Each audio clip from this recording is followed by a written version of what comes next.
Hello, everybody. It's me, Roscoe, and welcome to another Kings of Anglia fan social, the show where the KOA Army share their thoughts on all things town.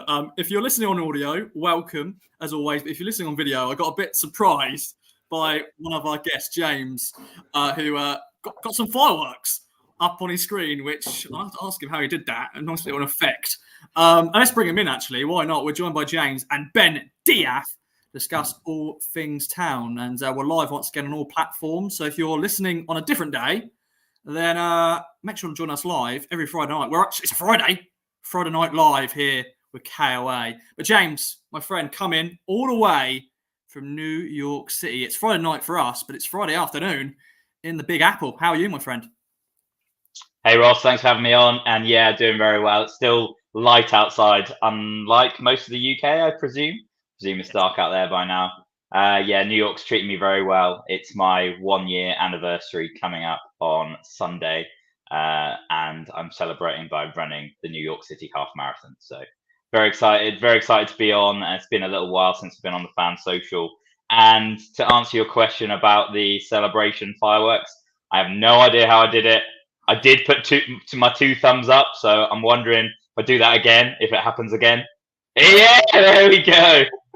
Why does that happen to me? So clearly some AI technology is going on this the way we do this these days. So yeah, that will obviously recognize my thumbs. I like that. I really like that. That's really good. But no, welcome back, my friend. And yeah, it's great to have you all the way from New York. Of course, we're worldwide, KOA. We're massive and all that.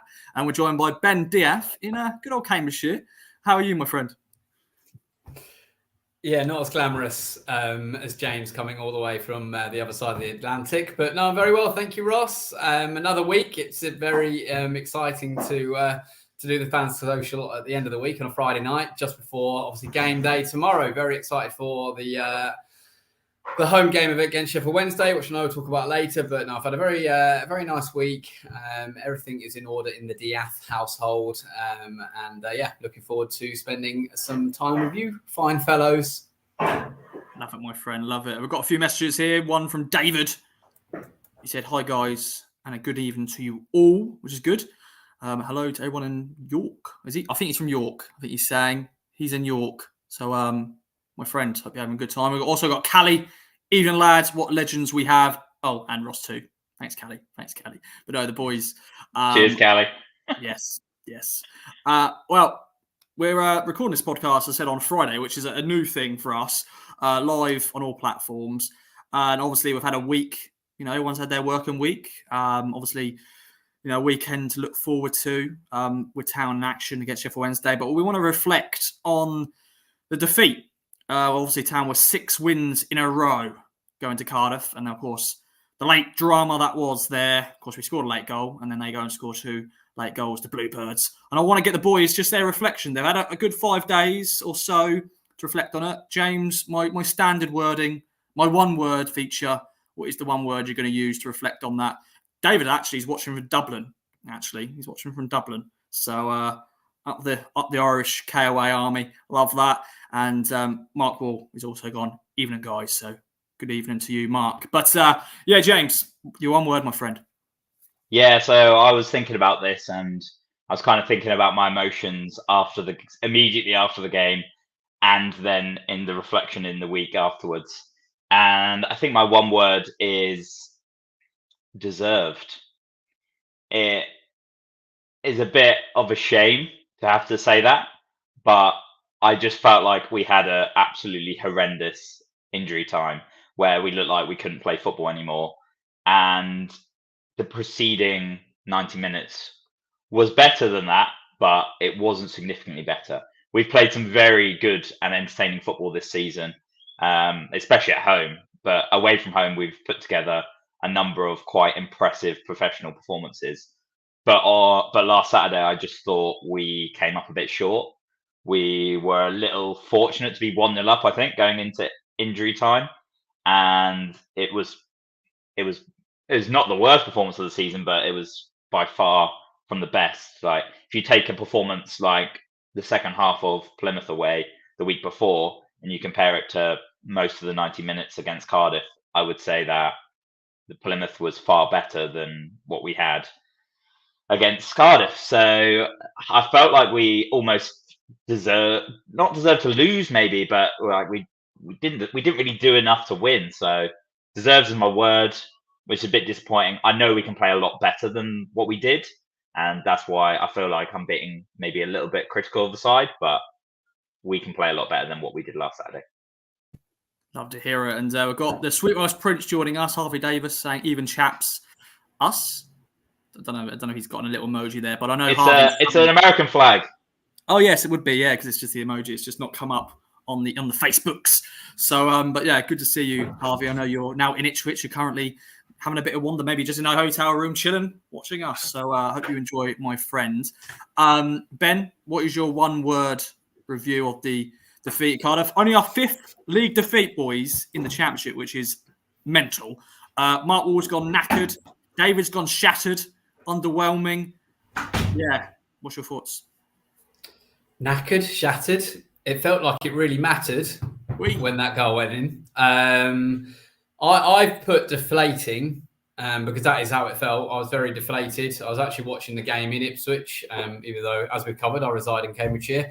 My dad and my brother and I did the stadium tour, which was really excellent to do.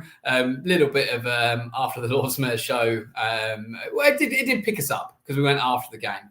But yeah, it was a deflating injury time. You could see it happening, as James was saying, and I agree with James from a point of view that we didn't deserve, in a way of like, yes, we didn't deserve to lose the game. But I think when you're chasing automatic promotion, I always expect, if I was just looking at this from a neutral's point of view, you expect a certain sort of performance from a team in that position. So if you're just taking my Ipswich hat off, which is very difficult to do, and often seeing the game through blue shaded glasses, we didn't do enough to probably warrant the result that we were looking for.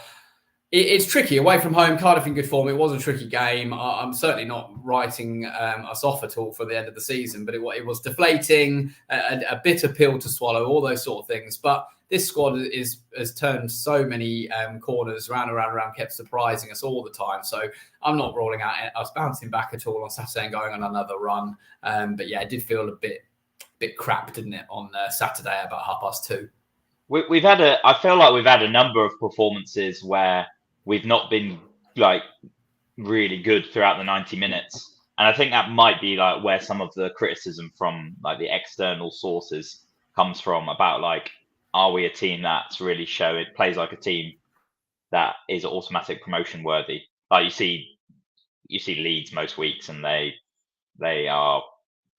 seem quite effective. Whereas I feel we could play quite a few like first halves of football, especially where if you didn't know about us, you'd think, yeah, probably upper mid-table side at best.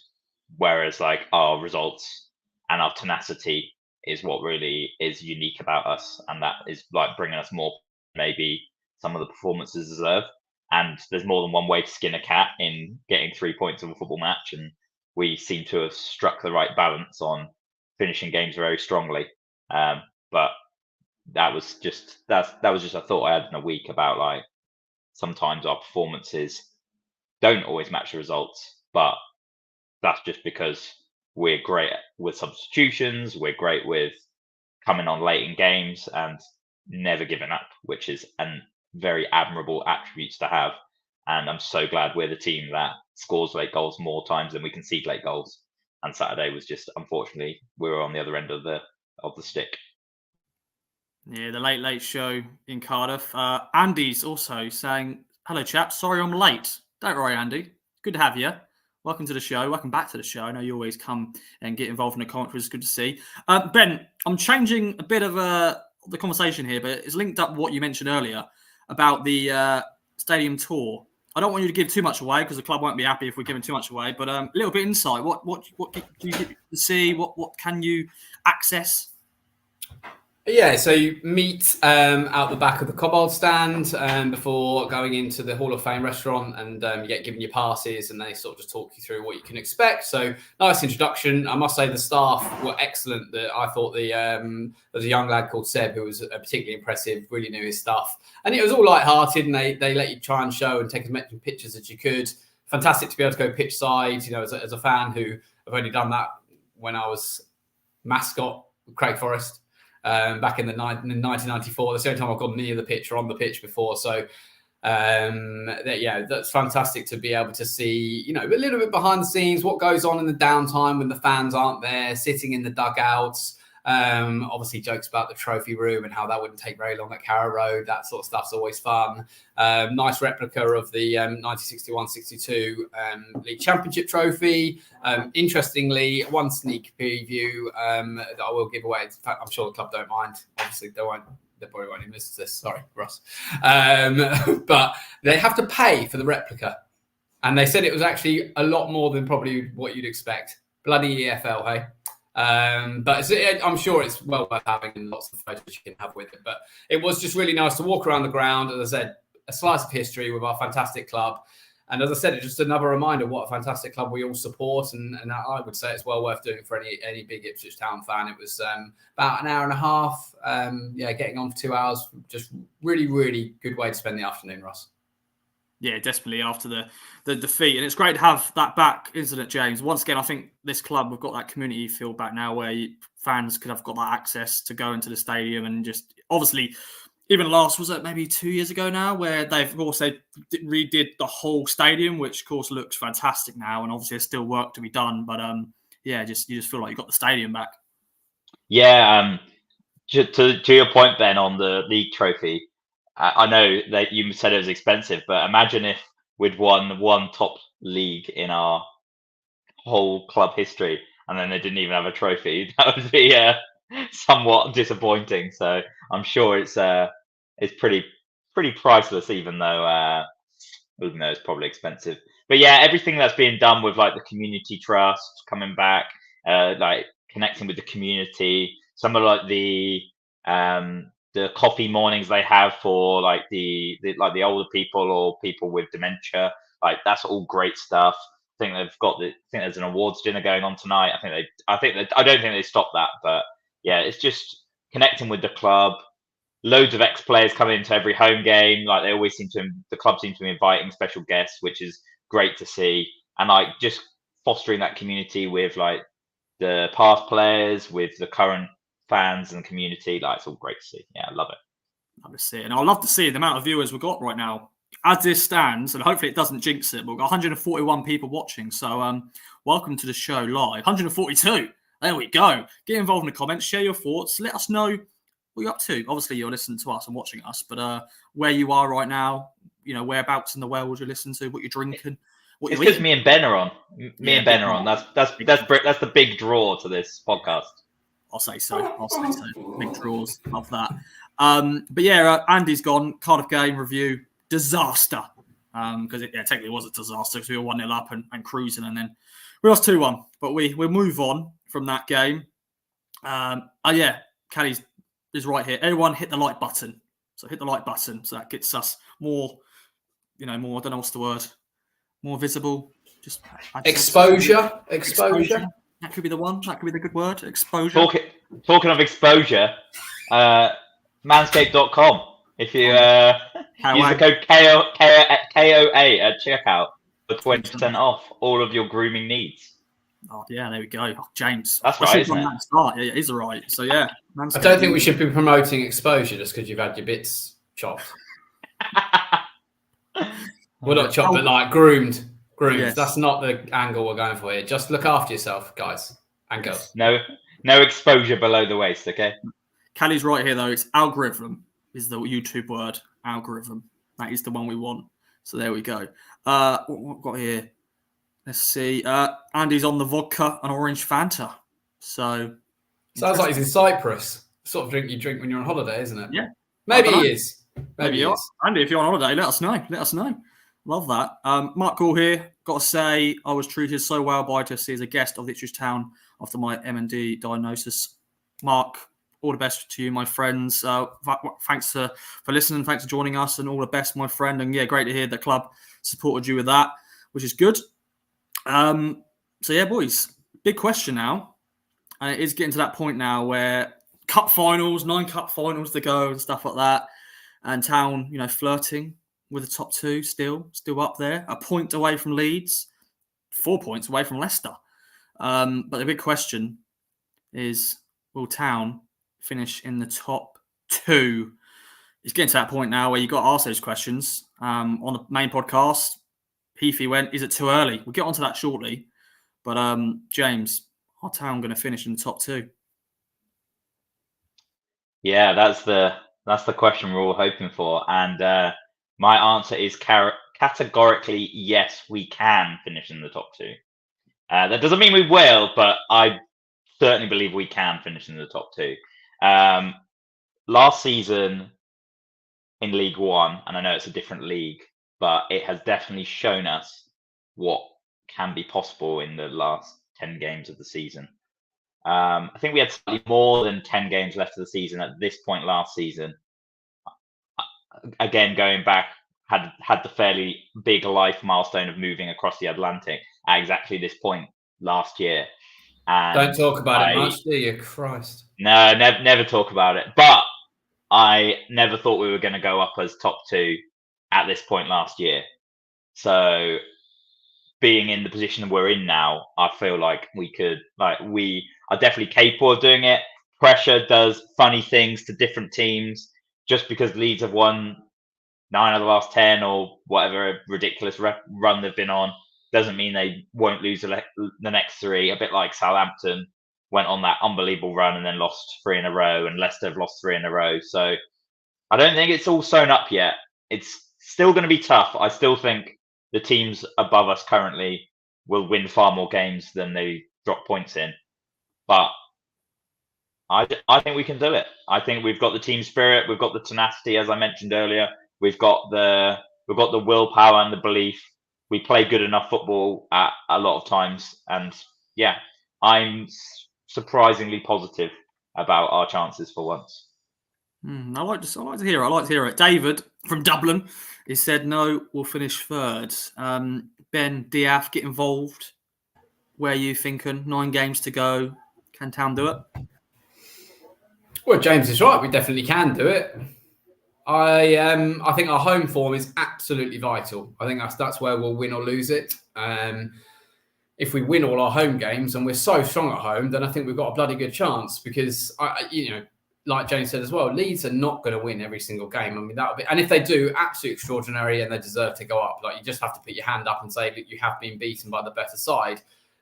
There's one way of looking at it that I see and think, God, aren't we unlucky to be in a promotion race with these amazing sides again with the parachute payments and et cetera, But again, maybe you're looking at it and thinking the rest of the league isn't as strong, as maybe it is otherwise. Maybe people are picking up wins against the bottom half teams that they possibly wouldn't in other years.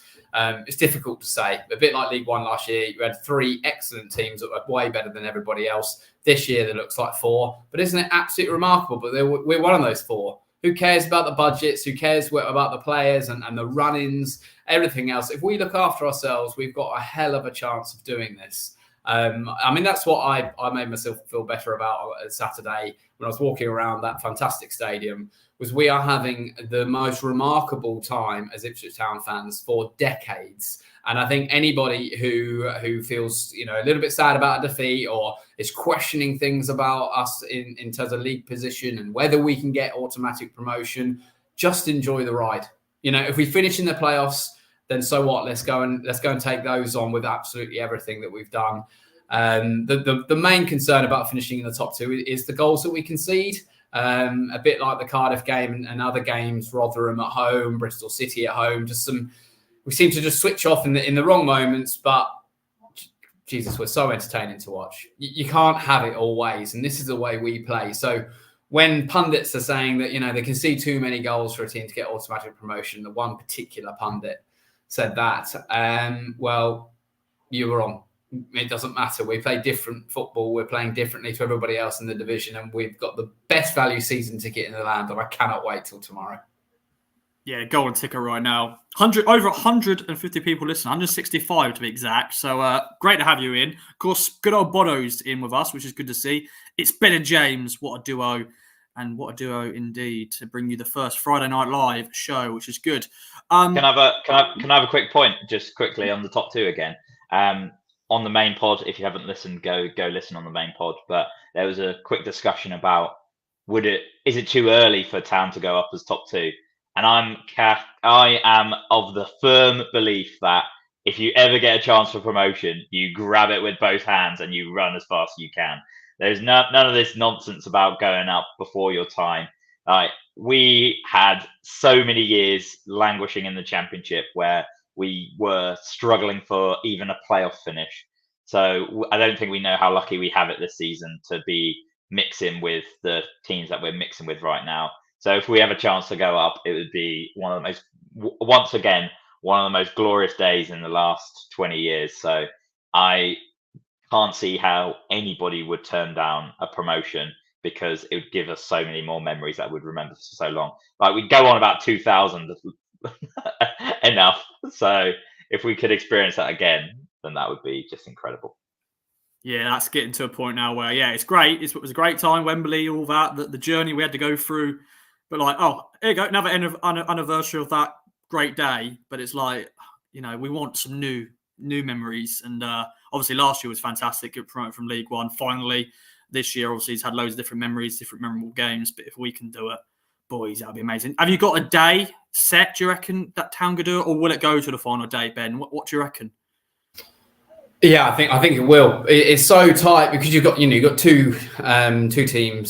four teams to go into two spaces. So realistically, it's going to go down to the final day for at least three of those teams. I think there's a chance that it might not be that first position. That may well have gone. One of the teams out of us, Leeds, Leicester, Southampton, may now go on an incredible run and tie up the title before the last day. But I'd be actually really surprised if both automatic promotion places were already sorted going into that last day. Of course, one team I'm sure will have it in their hands and know they just need to win. It obviously could be very interesting with Leeds playing Southampton on the last day of the season. But yeah, I can certainly see being a bun fight for the Huddersfield game, last game of the season.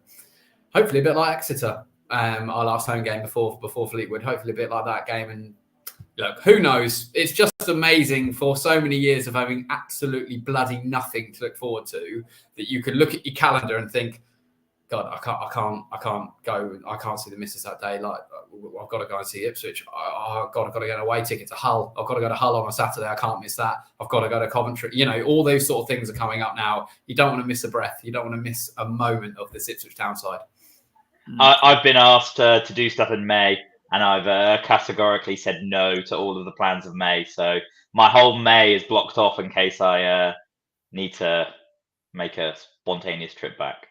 Yeah, no weddings, no nothing. No weddings, no holidays. It might just be Portman Road at home to Huddersfield or a date with Wembley Stadium. Yeah, well, we've not been to New Wembley, have we? So if we don't get into the top two, hopefully we do have that playoff journey. And good thing here from David, word of wisdom. Sometimes a journey is better than a destination. Wise words there from David. Particularly if you're travelling to Norwich, David. Yes, definitely. And I've got a question here for you, Ben, from Bono, and it's about your plant. So let me just get his question up.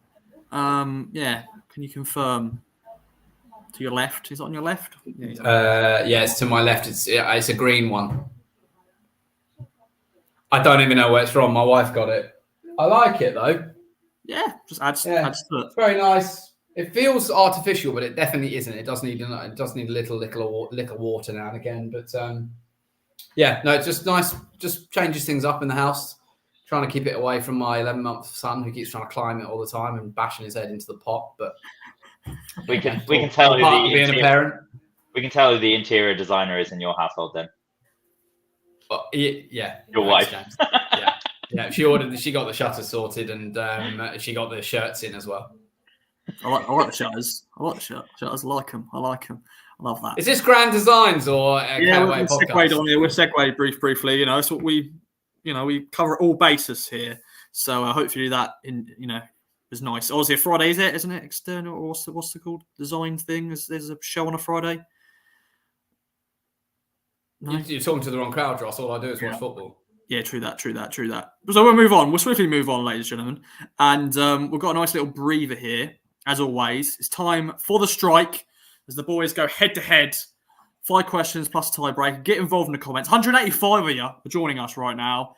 So Friday Night Live, we're having a party. We're having a party right now. Get involved, ladies and gentlemen. Let us know. And it's James versus Ben, and also the listeners and the viewers watching from home. And of course, they're all linked up to February. February? What am I talking about? March? Been a long day, boys and girls. It's been a long day.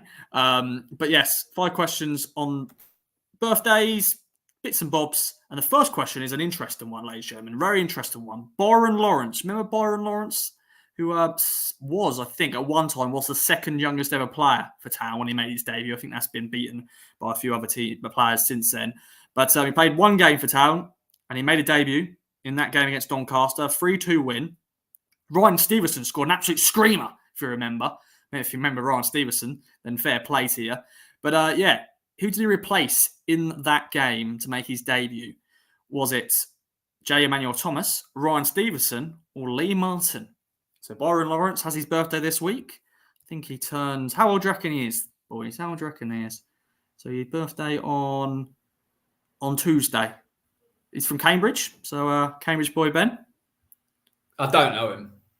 I presume was it Histon, I think? As a kid? I think. Anyway. Histon. How old do you think he is? 36. I think much younger than that. I think if it's 2012, it would have been around 18, so 40. I reckon 30. He's 28. Just turned 28. So he's only recently come back from a really, really bad injury. So all the best to you, Byron. He's of course at Is it Newmarket. I think he's on, maybe got a lot of dual registration with Ipswich Wanderers actually at the moment as well. So who did he replace to make his debut in that 3-2 win? Was it Jet, Ryan Stevenson, or Lee Martin? We've got a few answers in here. Lee Martin by Callie and Andy. But Martin as well from James. Oh, and me, I'll put Lee Martin. It's a red pen, but there you go, Lee Martin. There we go, Lee Martin. Yeah. Wow. Both on the Martins. And Dave has gone Lee Martin as well. And you're all wrong. It's actually J. Emmanuel Thomas. He replaced him. They're both crap, so they both deserve to come off, I thought. There we go. So 0-0 going to question 2. And this man was not crap. He was a striker, Irish striker. Scored loads of goals. Definitely in one season. That is Daryl Murphy, who celebrates his birthday today, actually. So happy birthday to Daryl, if you're watching. Or maybe he'll listen back tomorrow, I'm sure, on his drive to wherever he's driving. But he's turned 41 today. Good old Daryl. He's probably at Waterford. I'm pretty sure they've got a game tonight. So I think he's involved still there somehow. I love that. Love to hear that. That's good. But how many goals did Daryl score for Town in 225 games? If you get it bang on, you get double the points. So an opportunity to take a 2-goal lead here, boys, if you get it bang on. But a few more. In fairness, Lee Martin should most likely have been subbed anyway. Fair enough. That's from Callie. Although I'm looking to do a podcast with Lee Martin, actually, to have a little chat with him. So I've always liked him. Yeah. Really liked him, Ross. Yeah. I'd be interested to just get his insight. Mark's gone 47. I definitely just have a random guess at this game. I don't know if it's fine. I don't know if you do, Ben, but one really good season. Obviously, the random guess game for me. Yeah, that's fine. That's fine. I actually need to get their answers up, actually, so I actually know. Let me quickly get the answers up, ladies and gentlemen. I've written a number. I like it. So Mark's I've gone for 70. I've gone for 61. Oh, nice little shirt as well. Quite a big collar on that. Yeah, open neck number. Very big. Love that. By the way, as well, we just hit 200 viewers. So, hello, ladies and gentlemen. Welcome to the show. I think it's one of these. Yeah. Come on, yeah. 202 people joining us. If you're listening on your way to the game tomorrow, Ross sounds like he's calling out the darts. I am pretty much 180. And Darren Murphy didn't score 180 goals, so that would be a very good ratio. But he did score 67 goals So James does get the point being the closest, but Ben, you were close, my friend, as well. Good effort. Within 3. That's pretty good. Very good. Good David went maths there, 64. James. Callie went New York. 68. Callie was close. Andy went 72. So close answers there. Question 3 is on Tyrone Mings, who also celebrated his birthday. I think it was yesterday. Well, it could be today, actually. Let me double check. No, 13th. So that was on Wednesday. He turned 31. Tyrone Mings. He's currently still on his way back from his long-term injury. He's been out for a while. So, best to for Tyrone with his recovery. But yeah, he scored 1 goal for Town in 63 games. But who was it against? Was it Birmingham City, Millwall, or Sheffield Wednesday? Another clue here. It was a Town win. So there we go. That's all I'm going to give you for the time being. But who was it against? Of course, get involved. Let us know later. I know this doesn't narrow it down, but I'm sure that it was a header from a corner. It was? And I'm sure I was there, but that doesn't help me at all to get. I think he got dragged down for the celebration. I think because, obviously, that was his first ever goal for the club. I think he did score in pre-season once, but that's just pre-season. I don't know. I know technically he has scored for the club again, but that was in pre-season. This is a competitive goal. But yeah, I think he scored from a corner with a header, and then he got dragged down for the celebration. So I think it was a massive bundle. So, but yeah. I'm surprised he's only played as few as 63 games. We hold him in I personally hold him in quite high regard as being like a really good Town player, and he was. But yeah, to only play 63 games. If you think about it, he only actually had 1 full season because obviously he's back up, wasn't he, for Cresswell? Back up for Cresswell in 13-14, and then 14-15 is when Cresswell went to West Ham, and that was Tyrone Mings' first full season, and obviously he then went to Bournemouth. So he never actually really. Incredible. So yeah, 63 games, 1 goal. All right, Ben, do you want to go? Yeah, I'll just say it because you've got yours written down. I'm guessing Birmingham City. Okay. I put Millwall. Ooh, Millwall. Got a few answers here. We've got Birmingham. Kelly said, I believe that was his first professional goal. Yeah, because he obviously was at Chippenham and Town before us, so it was always going to be his first professional goal. And yet David's gone Brummy, and it is Birmingham City. So Ben gets the point. A 4-2 win that was, by the way. There's a lot of goals in that game. So yeah, love that. Header from a corner, if I remember correctly, as Andy said and as Ben said as well. So 1-1, going to question 4.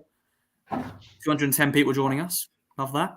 What squad number? This is a big one, boys and girls. And I think, let me just double check when his birthday was.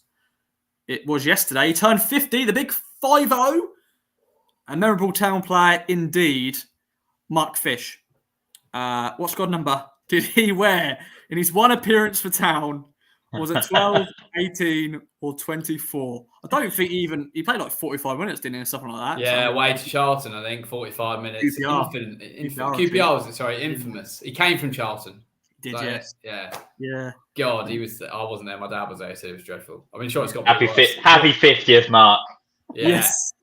I think he was injured. He wasn't actually fully fit, I don't think. And then I think, obviously, not a great debut. And that was his final ever game, actually, professional football. I don't think he ever played a game again after that, if I remember rightly. Or I think he may have gone, actually, didn't know. I think he went back to South Africa, and I think he played maybe briefly there. But in terms of professional football, I don't think he ever played anywhere else. But I just thought, nice little question for Mark Fish as his 50th birthday.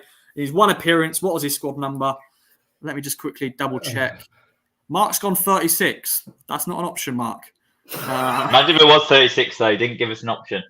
Oh, I hope I'm right. I'm hoping I'm right. I'm just going to double check this. Maybe I'm wrong. Well, I've written it down now. I'm just going to double check just in case. Maybe Mark is right. Let me just have a little look. Ross is going to change one of the options and then say, do you want to guess again? Yeah, maybe I've got the options right. I swear I put it in. Let me get that up quickly. I think the season was 2005. Anyway, Ben, what did you put then? Oh, when it first came up, I thought it was 30-something. But obviously, I trust Ross to have got his research right. But I'm going to wait for him to answer first. Okay. Maybe I haven't got it right. But none of those numbers that are on the screen actually scream out centre half.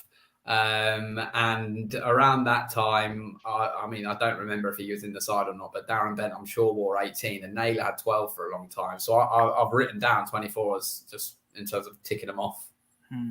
for other No, people. I've got it right. It's definitely not 36. So I've gone 24, James. I've written it down. 18. I went 18. I went 18 because again, don't know much about Mark Fish and didn't know when he played. We've got 18 from Callie, 24 from Andy. David's gone 18. Andy's gone, was it 12? He's going 12. But the question, or answer to the question is 18.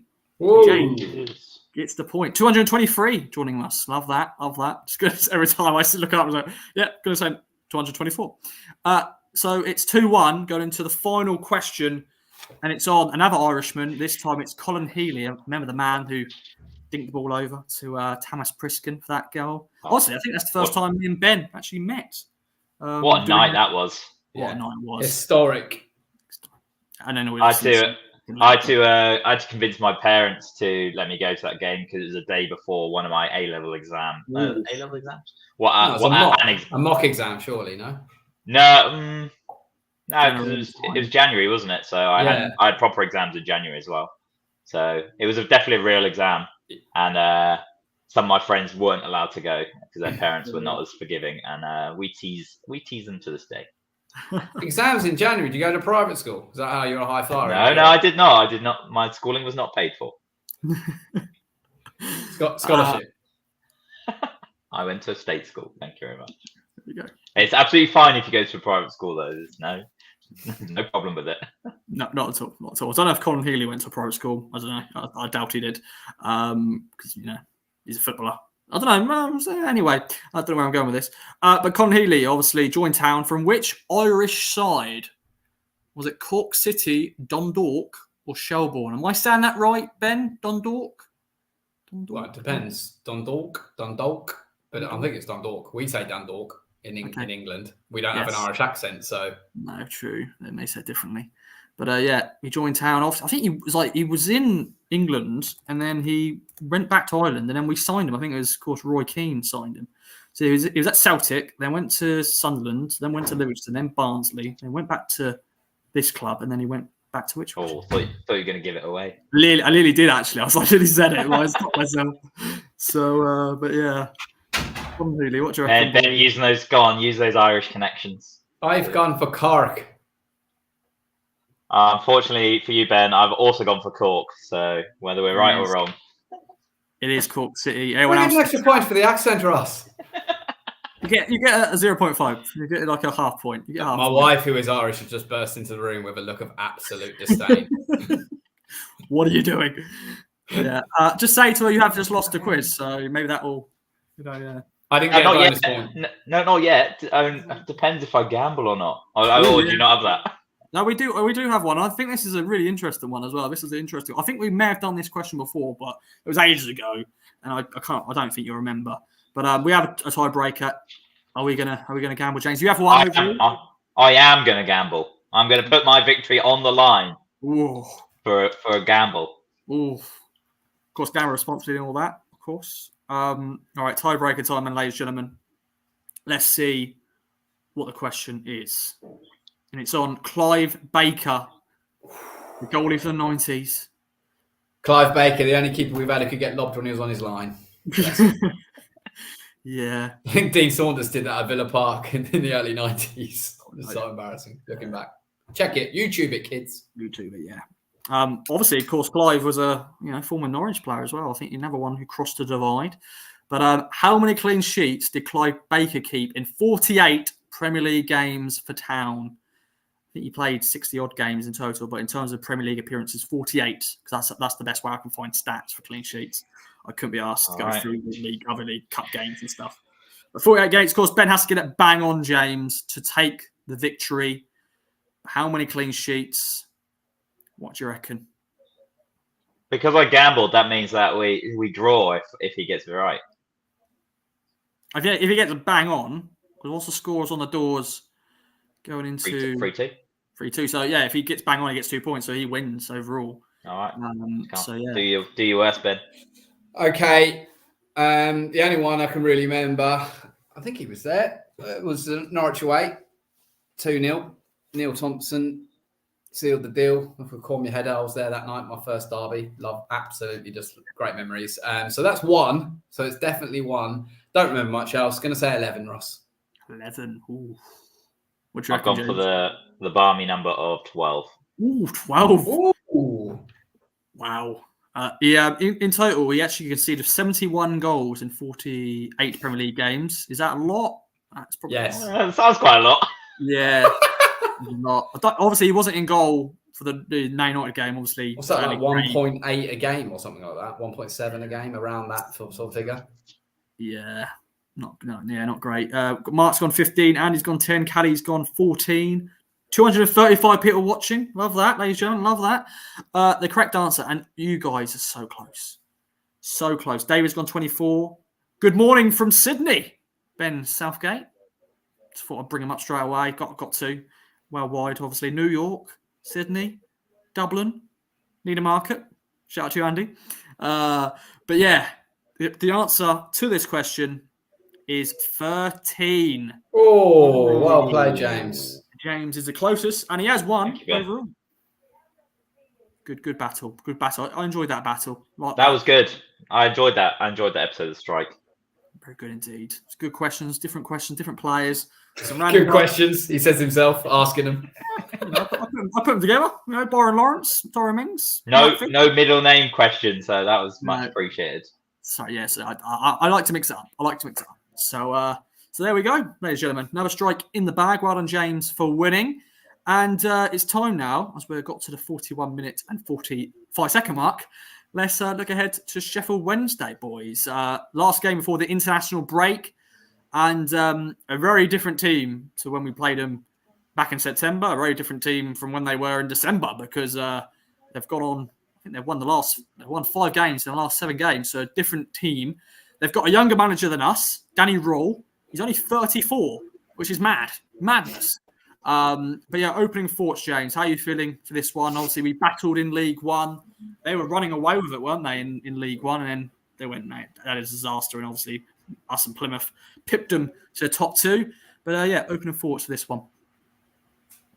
Yeah, it's been a 2 contrasting seasons really between us and them, considering we were so close to each other and so competitive with each other last season. And it does kind of show what all of the experts were saying in League One, that we were a championship side and waiting. So I think my thoughts probably are it would have been an absolute travesty if we didn't come up last season, based on how we've done this season. And quite a lot of our squad might have been ripped apart if we didn't get promoted last season. So actually turning to this game, being back at Portman Road, you're thinking there's been a bit of a pattern going on.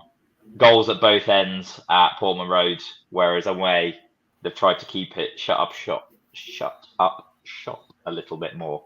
So I think you can lump on the both teams to score if you are of a gambling nature. I think that's a pretty safe bet. I'm going to back us. We're the team at the top of the league. I know they've been on good form, but you've just got to think that if we do have those aspirations that we were talking about earlier in the pod about getting promoted automatically, these are the games you definitely need to win. And as Ben was saying, the home form will be imperative. Yeah, back at Fortress Portman Road. Ben, opening thoughts for this one before we get into the nuts and bolts of Wednesday as a team and all that jazz? Yeah, first thoughts are the same. It's a home game. You got to, as McKenna always says, we'll go and attack it. We'll play our way. I know we'll go into the team and our thoughts on that in a little bit. So I just think the same. Your Wednesday have had a remarkable turnaround. They looked absolutely dead and buried sort of November time. I think everyone would have written them off, and even Rotherham. I think obviously we were above them at the time in the table, and they've completely slid to the bottom of the league and out of sight from the rest of the league now in a negative way. But Wednesday have got a very good chance of staying up. It's incredibly tight down there. They'll be fighting for everything, fighting for their lives, as the old footballing saying goes, which is, by the way, absolutely bloody ridiculous, not fighting for their lives. But they are a team who play very well to their strengths. Obviously got a fantastic striker in Ugbo, who's in superb form. So, he's the man who's going to be their main target in every attack. But it's going to be an interesting game. It'll be interesting to see how much they put us under pressure, how much they'll come and maybe sit back and go for a point, or will they come for 3 points because it's so tight down there, and every win is so important at both ends of the table.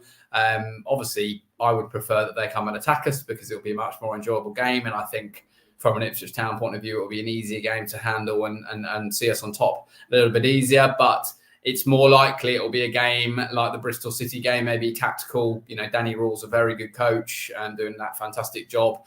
He will sit back, I think, press us from the front when needs be, but they won't all just plummet forward. I think they'll be like play to set pieces, make it niggly and nasty, waste time. So we need to be patient. We need to keep behind the team. And it's still a game I look forward to. We're fantastic at home, and I still back us to win, Ross. Love to hear it. We'll get to our predictions shortly and our first goal scorers and all that.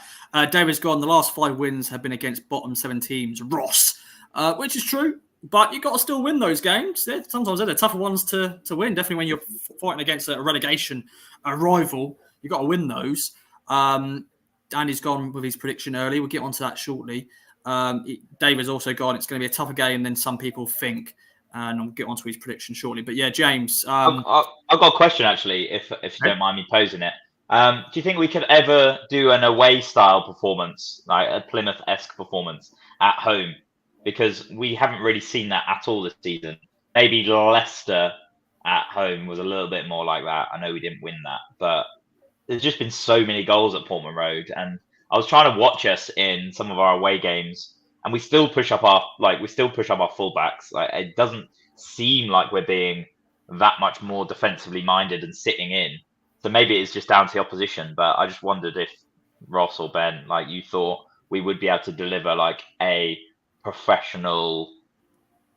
I mean, we had done. We beat. I think we beat Hull 3-0 and Millwall to 0 as well. But yeah, we haven't seen that a lot this season at Portman Road.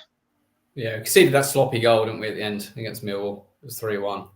I think annoyingly there was that cross that came in and head up. But yeah, I know what you mean, James. I think at home with the pitch that we've got now, we play a certain brand of football that I think when you go away to Home Park, when you go away to, well, we've got Hull, who've got a terrible pitch later in the season, you do have to mix it up, play a bit differently. I touched on this quite a bit at the end of last season when we were going through that niggly patch like Bristol Rovers away. I do think the way McKenna plays, the pitch is absolutely vital. And I think McKenna and Ashton alluded to that point in their really good interview with Town TV about 2 or 3 weeks ago.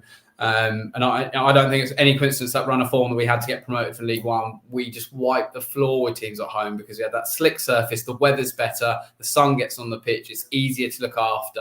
And obviously now we've got the fantastic new pitch. There's not so much of a problem in the winter months. So I just think the way we play football, you have to play that way at home on our fantastic pitch. And yes, the opposition are going to come and make it difficult for us. And I just hope tomorrow that that's not going to matter and, we just get the 3 points. Yeah, I just think Kieran McKenna just wants to entertain the crowd, I think. I think that's what he wants, that free-flowing football and just end-to-end action. Obviously, he probably doesn't want us to concede the amount of goals we have conceded this year, but that's just what happens when you play the sort of football we play. So, but yeah, it would be nice just a few more clean sheets. But I'm sure Vaz would love more clean sheets. I think the Sunderland game, even though we won 2-1, didn't we? But I felt that was a good way to end that game. I think we were just defended pretty well and we kept that win. I think that was a cracking night under lights.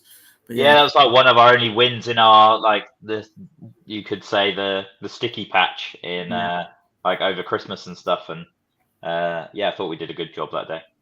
Yeah, definitely. It's one of the 2 games I'd seen in person this year, so it was great to see a win. Definitely, yeah, always good. Shall we talk about the team then, boys? That players, some big question marks on different players, potentially starters and all that sort of stuff. Massimo Luongo, of course, playing against his former side. Obviously, George Hurst won't be playing, but it's always good when former players play each other, or play former clubs, obviously. But have you got a team in mind, boys? You've got a starting 11 that you've sort of flashed out and you're going, yeah, I want them to start. Anything in particular? James, go with you, my friend. Anybody? I think our best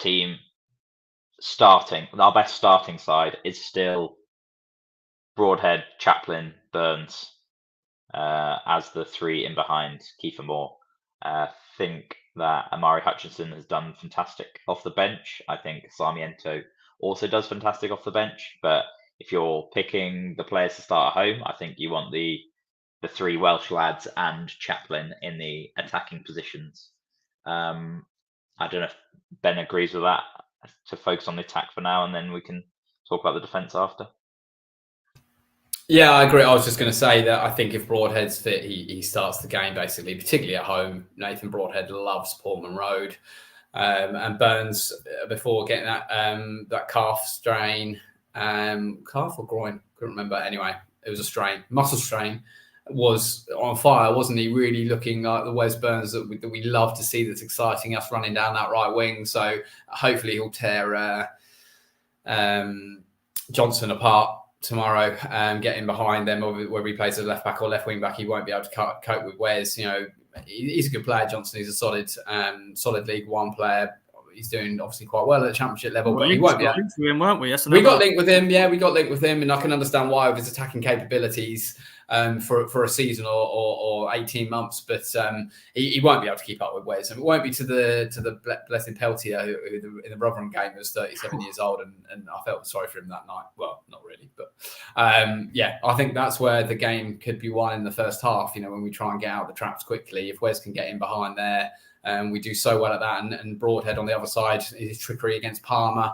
I can see Palmer and Johnson probably going into the book tomorrow. But yeah, that attacking front four picks itself, I think, as James pretty much said. Right here, and we've got a big question here for you, James, to tackle. Mark Wall's gone. I'll drop Luongo and start Travis. Thoughts on that, my friend? Travis has shown some good qualities since he's been in, but I think they are more of a needs must qualities. It would still be more Morsey and Luongo for me. I think they are a good engine room. I think Luongo hasn't had necessarily his best form, like when he's been in the starting lineup, but I still think it's those two for me. I just thought Taylor did okay, but I definitely would. It's still Morsey and Luongo in the two sitting roles for me. I think they've built up this partnership together, and I think they will be the ones that can. Morsey especially really drags us through games when we're in a bit of a sticky patch, and I really think they complement each other well. And Andy's gone. Luongo has not been in form since his illness. Looked way off of sorts. Obviously, we have a lot of travelling. I know. Every team has that, but that does take a lot out of you. Even like, I'm sure fans even going to like this does take out of you. You know, going to Plymouth, going to Cardiff, and stuff like that, and to actually go and play 90 minutes football. Oh yeah, it should be interesting. They've had a week off, so you do think you do hope that is shaked off a little bit. Kind of given a rest. We've had quite an intense period of games, so fingers crossed that gives them a rest. But yeah, I think that's one of the it's a position that we do have depth in now, so there's definitely an option there. Yeah.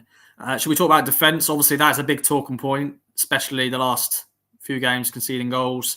Obviously, there's a big talking point. Maybe George Emerson. Does he deserve to come back into the team? But who does he replace? And, you know, Harry Clark. Does Axel Twanzebe go back at right back?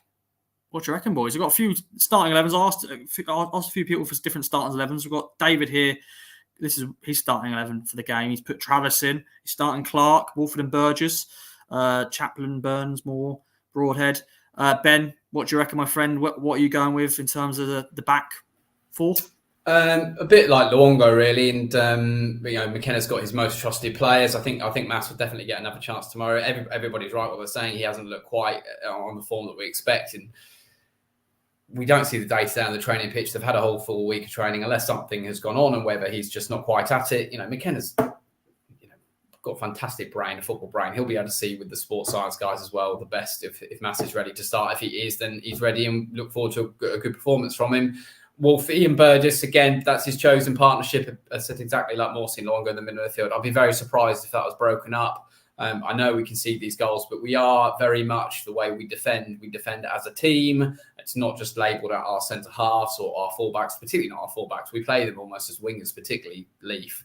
Obviously, Leaf is absolutely nailed on. One of my first names on the team sheet. Halagi the same at the moment.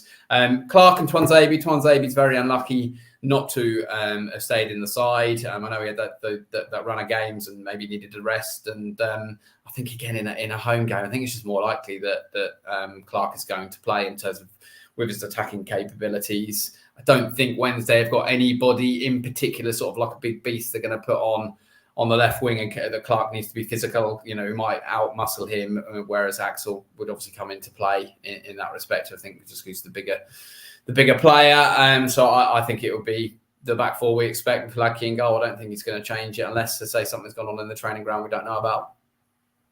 Yeah, we shall wait and see. Obviously, 2 p.m. when the big graphic comes up and we see the team. Callie's gone for this back four, which is back five or 5 defence anyway, with a goalie. Very interesting, this. Holy, Spence, Chambers, Yorworth and Ward. Stephen Ward, I assume, not Grant Ward. That scares me, that one. It does scare me, that. I don't think we want that at all. Look how far we've come. Yeah, look how far we've come. We never go back to those days. No, I just never want to go back to that transfer window, that summer transfer window where we only signed 3 players: David Cornell, Stephen Ward, and Ollie Hawkins. No offense to them lads, but that is an underwhelming summer transfer window. And then I think the next window in the summer was that. I think it was that 19. It must have been the 19 Paul Cook's summer season. It must have been that one. I think it was that one. So what a transition that was from 3 to 19. Madness. Was the 3 players, or there was one transfer window where we unveiled a triple signing, and it was the most underwhelming. Most underwhelming triple signing you could ever have. I can't remember who the players were, but that was those 3. That was those 3: David Cornell, Ollie Hawkins, and Stephen Ward. Sorry, my video cut out when you mentioned the player's name. So. That's fine. But yeah, as Callie said, look at our bench now. We bring Sarmiento, Hutchison, Ali Hamadi. Before it was Hawkins and Dryden. Although he won't be happy with Callie. That is his boy, Aaron Dryden. He scored back-to-back games for Swindon, Aaron Dryden, in League 2. But yeah, there we go. That is the starting lineup we've put in mind. It's time, though, for predictions, boys. What do you reckon? Can Town get back to winning ways? Obviously, we are on a fantastic 7-game unbeaten run, 6 of those wins. Obviously, Town will want to get back to winning ways. What do you reckon? James, Ben? Let me know. First goal scorer as well. Go on, Ben. I'm going to go Wes Burns 4-1 Ipswich. I'm not usually that. I'm not one of these people that predicts outrageous scorelines. So it's not outrageous, but sometimes it's just you think we're gonna put down a marker, we're going to put down a statement. And I know there's one way of thinking that Wednesday will make it difficult for us and it could be a tight game and there might be the odd goal in it. But I just think it can go the other way. If we get a couple of early goals, Wednesday is still, their team compared to last year is a completely new team apart from 3 or 4 players, very, very different. And I just think once they got on, Leeds last week when they went ahead, Wednesday were absolutely out of it. They didn't even look like getting in it. The longer the game goes on, 0-0 will struggle. So if we can get an early goal, that's what I'm hoping from Wes to score before 15 minutes, 4-1 Ipswich. Let's hope and pray I'm right. Oh, I'd love to see that. Got a few other predictions. Callie's gone 3-0 Town. Clark or Wolfie, first goal score. A bit rogue, that. Like to see it. Andy's gone 2-1. I should be bringing these actually up. Sorry, ladies and gentlemen. Let me bring it up. There's Andy's gone for a 2-1. Chaplin and Moore to score. James, what is your scores on the doors, my friend, and first goal scorer? Well, as I said when I was introducing what I think is going to happen, we love a good goal fest at Portman Road. I think the 3-2 seems to be one of the most popular scores at Portman Road this year. Well, yeah, I seem to think 3-2's happened quite a bit. And I think it'll be 3-2 again. I think it will be one of those performances where it's like we outplay them. It should be a 3-0 or a 3-1. But unfortunately, the way we play, especially at home, will mean we do leak a couple of goals. So it might be one of those ones where it's 3-1 for a lot of it, feels quite comfortable, and then we concede at the end, which has happened before. But I think we'll get the win. I think there'll be goals, and we're going to win 3-2. Whoa, goal fest at Portman Road once again. I'm trying to think what I said on the main pod, prediction-wise. Maybe I did go 2-1, I think. Yeah, I think it's a Chaplin, didn't you? First goal scorer? Chaplin 2-1, yeah. So, yeah, I'll take that, ladies and gentlemen. Take that, 2-1. Keep him more for me. Can't look past him at the moment. I don't think he's amazing in every game. Oh, sorry, Ben, you're on mute. He's so big, it's difficult to look past him anyway. He's just so big, isn't he? Like when I see him on the telly, and his shoulders are bloody massive. Looks like he's got a coat hanger in his shirt. I was in a group chat with some of my friends that I went to school with, and I was about to message Kiefer Moore's touch has been awful, like today, and this was last Saturday, just as he scored. So it was half written. I did not think he was having a particularly effective game. Then he can just pull out something like that. So he has pure quality now. He has become a very accomplished individual. Yeah, is it 6 goals in 9 games? So that is a pretty good return from good old Kiefer. Obviously, congrats to all the players who have been called up to their international respective countries, which is good. Although I think it's not that many. Obviously, Egypt just not calling up Sam Morsey, which is ridiculous. I think Ali Hamadi's not gone with Iraq. I think Sarmiento, as though, has been called up to Ecuador, which is good to see. Obviously, the Welsh lads, Burgess with Australia. So the thing is, we always say, just hope there's no injuries. So you gotta really hope Wales go and win it, go and win their playoff, because in that situation, you would think that the players will come back with such a renewed, buoyed sense of energy and motivation to go and achieve something similar with their club. Whereas you feel like missing out on the playoffs for Wales and losing, they might come back and might be difficult to focus again. Yeah, hopefully not. Hopefully they get through and all that sort of stuff. Well, my boys, I think that's it in terms of Sheffield Wednesday preview. Is there anything else you want to mention? We've got to over the hour mark, but I think it's been a nice flowing show. We've had some great input. We've had some great listeners, which is good to see, and viewers. But Ben, any other business? Yeah, just finish on just anybody that's listening to come to the game tomorrow, and those that are further afield. Again, just stressing how much fun it is to support us, this team, but we just have to get behind them, keep cheering them. I know the players and managers come out and say it all the time. That's an obvious thing for them to say. But if it is frustrating tomorrow, if it is 0-0 or 1-0 down, we can make a difference. And I just think that's always important. And Portman Road, when it's rocking, is absolutely fantastic. But when it's a little bit quiet, it makes it harder for the players. So, sorry if you hear me in the North Stand Upper tomorrow. But I just think we've all got to get behind this team and just enjoy these last 9 games because it's a very long summer. Indeed, it is indeed. And Ben, other Ben here, if Burgess doesn't get injured on Saturday, I'll be going to watch him in Sydney next Thursday, hoping to meet him in my town shirt. So Ben, if you do, send us a picture across, and that'd be great to see.